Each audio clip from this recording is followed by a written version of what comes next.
Hi, இன்றைக்கி நம்ம chicken gravy பார்க்க போகிறோம். ஒரு குக்கரில் ஆயில் ஊற்றிக்குங்க. பெருஞ்சீரகம், பட்டை ஜாமான், கருவேப்பிலை, தாளிப்புக்கு இது சேர்த்ததுக்கப்புறம் வெங்காயம் இது கூட ஆட் பண்ணிப்போம்.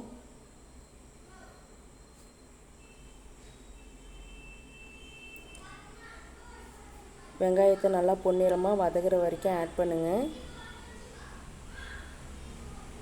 இது கூட சைட்லேயே நம்ம கொஞ்சம் தேங்காய், கேஷ்யூ, ஒரு 4-5 கேஷ்யூ போட்டு அரைச்சி எடுத்துக்கலாம்.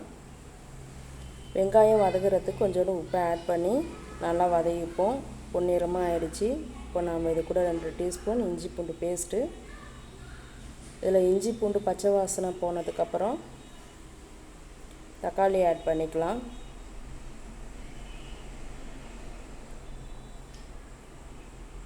தக்காளி, பச்சை மிளகாய் ரெண்டுமே ஆட் பண்ணிக்கலாம்.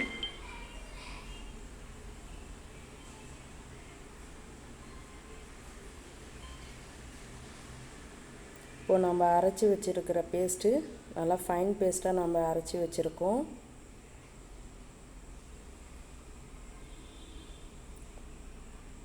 இது நல்லா சுருள வதங்கினதுக்கப்புறம் சிக்கனை ஆட் பண்ணிக்கலாம். சிக்கன் ஏற்கனவே நம்ம மஞ்சத்தூள், தயிர் இது ரெண்டும் அந்த கபிள் ஸ்மெல் வராமல் இருக்கிறதுக்காக போட்டு ஊற வச்சுருந்தோம். ஒரு 1 hour ஊற வச்சுட்டு அதுக்கு நம்ம செய்கிறப்போ வாஷ் பண்ணி இது கூட ஆட் பண்ணிக்கிட்டோம்.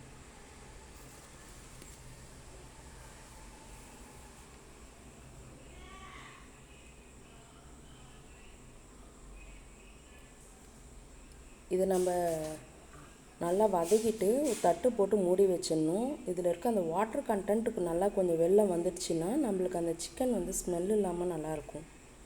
இது கூட இந்த சிந்தாமணி சிக்கன் ஸ்டைல் கொஞ்சம் இருக்குங்கிறதுக்காக கொஞ்சோண்டு ரெட் சில்லியை நம்ம கொஞ்சம் கிள்ளி போட்டுக்கிறோம். மஞ்சத்தூள்,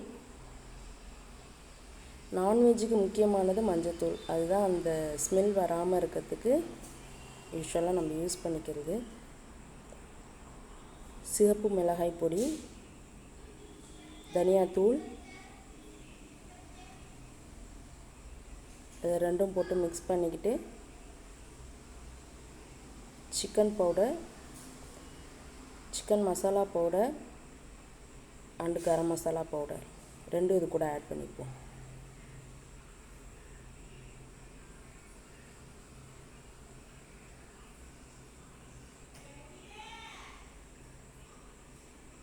ரெண்டும் போட்டு நல்லா மிக்ஸ் பண்ணிப்போம்.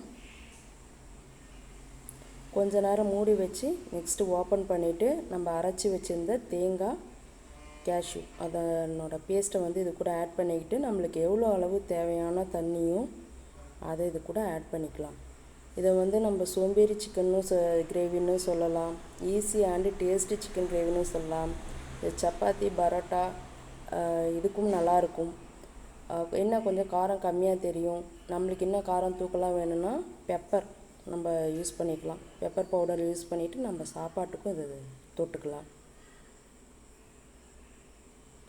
இதை அப்படியே நம்ம க்ளோஸ் பண்ணி ஒரு 4 விசில் வச்சு எடுத்துக்கலாம். இன்றைக்கி எங்கள் வீட்டில் சப்பாத்தி, சிக்கன் கிரேவி, அதாவது சால்னா. ஸோ சிக்கன் கிரேவி வந்து விசில் வந்துடுச்சு, சால்னா ரெடி. இப்போது மறுபடியும் இதை நாங்கள் ஸ்டவ் ஆன் பண்ணி இதில் பெப்பர் பவுடரும் ஜீரக பவுடரும் இது கூட நாங்கள் ஆட் பண்ணிக்கிட்டோம். அவ்வளோதாங்க. இது கூட கொஞ்சம் கஸ்தூரி மேத்தி, கேஷ்யூ நம்ம சேர்த்துருக்கோம். ஸோ அது கூட அந்த கஸ்தூரி மேத்தி சேர்றப்போ இன்னும் கொஞ்சம் ஃப்ளேவர் நல்லா நம்மளுக்கு தூக்கலாக இருக்கும். ஸோ இந்த சிக்கன் கிரேவி கூட நாங்கள் சப்பாத்தி வச்சு இன்றைக்கி நைட்டு சாப்பிட போகிறோம்.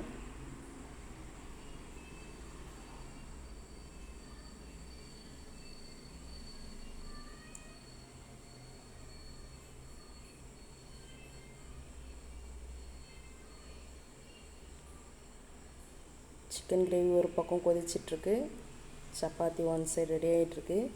ஸோ இப்போ சப்பாத்தியும் ரெடி, சிக்கன் கிரேவியும் ரெடி.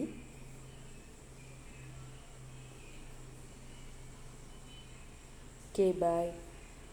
நீங்களும் இதுமாரி கண்டிப்பாக ட்ரை பண்ணி பாருங்கள். பாய்.